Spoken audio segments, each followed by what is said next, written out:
Como fazer a declaração de imposto de renda de uma pessoa que já faleceu? Muito provavelmente, se você chegou até esse vídeo, é porque, infelizmente, você perdeu algum ente querido recentemente e acabou sendo nomeado como herdeiro ou até mesmo como responsável pelo processo do inventário. E nesse momento, além de lidar com toda a parte emocional da perda, começam a surgir várias dúvidas burocráticas. Uma delas é justamente sobre o imposto de renda da pessoa falecida. Será que ainda precisa declarar? Quem faz essa declaração? Como funciona esse processo ao longo dos anos até o fim do inventário? Nesse vídeo eu vou te explicar tudo isso. Vamos entender o que é a declaração de espólio, quem participa desse processo e como preencher essa declaração na prática, dentro do programa do imposto de renda. Quando uma pessoa falece, a situação fiscal dela não se encerra imediatamente. A Receita Federal, os bens, direitos e rendimentos deixados por essa pessoa passam a formar o que nós chamamos de espólio.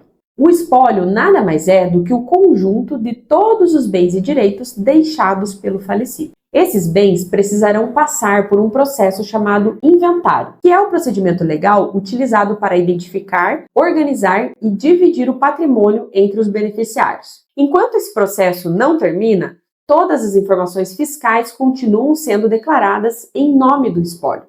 Dentro desse processo existem algumas figuras importantes. O meeiro, que é normalmente o cônjuge sobrevivente, que tem direito à metade do patrimônio comum do casal, dependendo do regime de bens do casamento ou da união estável. Os herdeiros. Os herdeiros são aqueles que têm o direito a receber os bens do falecido. Normalmente são filhos, pais, cônjuge ou outros parentes definidos pela legislação. O legatário, que é a pessoa que foi indicada em um testamento para receber um bem específico. E existe ainda o inventariante, que é a pessoa responsável por administrar o patrimônio do falecido durante todo esse processo do inventário. E é justamente o inventariante que fica responsável por entregar a declaração de espólio para a Receita Federal. Uma coisa importante é entender que a declaração do espólio não acontece apenas uma vez. Ela pode ocorrer em até 3 etapas diferentes, que acompanham o andamento do inventário. A primeira é a declaração inicial. Ela corresponde ao ano de falecimento da pessoa. Se o falecimento ocorreu em 2025, a declaração inicial será entregue em 2026. A declaração inicial, ela funciona praticamente como uma declaração que você faz todos os anos. Então, você vai selecionar a declaração de ajuste anual. Você pode ali optar por uma declaração pré-preenchida ou importar a declaração. Aqui no exemplo, a gente vai colocar uma declaração em branco. Você vai colocar o CPF do falecido, o nome completo e vai iniciar a sua declaração. Essa declaração inicial é correspondente ao ano do falecimento e sempre nós entregamos a declaração no ano seguinte. Então, por exemplo, se a pessoa tivesse falecido em 2024, nós entregaríamos a declaração de 2025. Vai preencher as fichas como uma declaração qualquer, inclusive os rendimentos recebidos naquele ano. Até porque a declaração ela corresponde ao ano completo. Mesmo que a pessoa tenha falecido em janeiro de 2024, você precisa fazer o preenchimento completo, incluindo os rendimentos recebidos por essa pessoa. Sejam eles aposentadoria, aluguel, poupança, todos os rendimentos.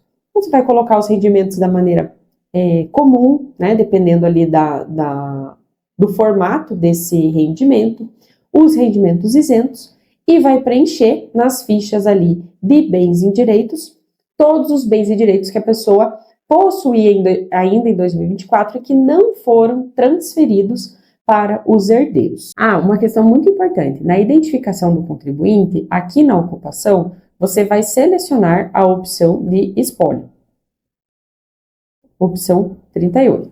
E também precisa preencher a ficha de espólio com os dados do inventariante, colocando o CPF e o nome completo. Todas as outras regras seguem o regramento normal de qualquer outra declaração do imposto de renda, desde as regras de rendimentos que obrigam a declaração, desde as regras também relativas aos bens e direitos. Já com relação à declaração intermediária, ela vai ser entregue nos anos em que ficou entre o ano de falecimento e o ano em que houve realmente a resolução do inventário.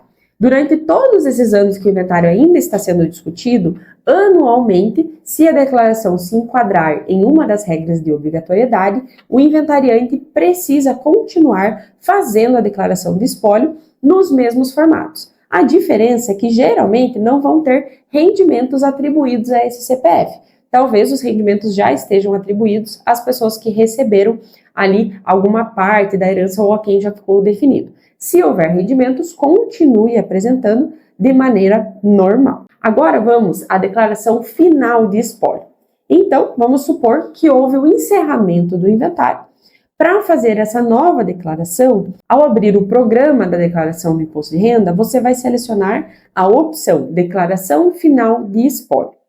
Da mesma forma, você pode puxar as informações ou não, informar o CPF do falecido e vai abrir a declaração final de espólio. Aqui nós vamos informar, além da identificação do contribuinte, que é a natureza de espólio, o inventariante, então vamos colocar a final de espólio como foi esse inventário, se foi partilha, sobre partilha ou partilha e sobre partilha, o ano do óbito, informar se houve, por exemplo, processo judicial ou se foi por escritura pública, colocar todos os dados conforme a informação do cartório ou da decisão judicial, informar os herdeiros.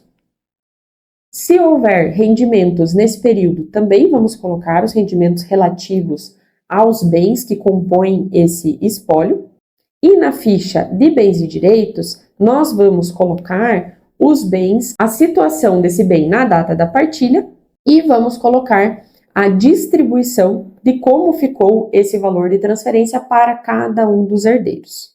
Antes de finalizar, não esqueça de verificar os avisos e erros e só assim nós vamos ter cumprido todas as obrigações acessórias relativas ao CPF do falecido. Nesse momento, a situação fiscal do CPF da pessoa falecida fica definitivamente encerrada. Um ponto importante é que o prazo de entrega das declarações de espólio segue o mesmo calendário da declaração de imposto de renda de pessoas físicas. Como você pode perceber, a declaração de espólio é um processo um pouco mais complexo do que a declaração comum do imposto de renda. Ela envolve etapas diferentes, exige atenção aos detalhes e normalmente acontece em um momento em que a família já está lidando com uma situação emocionalmente difícil. Aqui na Novac, nós realizamos a declaração de espólio justamente para ajudar as famílias a passar por esse processo com mais tranquilidade. Se você precisa de apoio para fazer essa declaração, pode entrar em contato com a nossa equipe. Os links estão aqui na descrição desse vídeo. Será um prazer poder ajudar você e a sua família nesse momento. Se esse vídeo te ajudou de alguma forma, deixe o seu like, porque isso ajuda muito no crescimento do nosso canal. E até a próxima!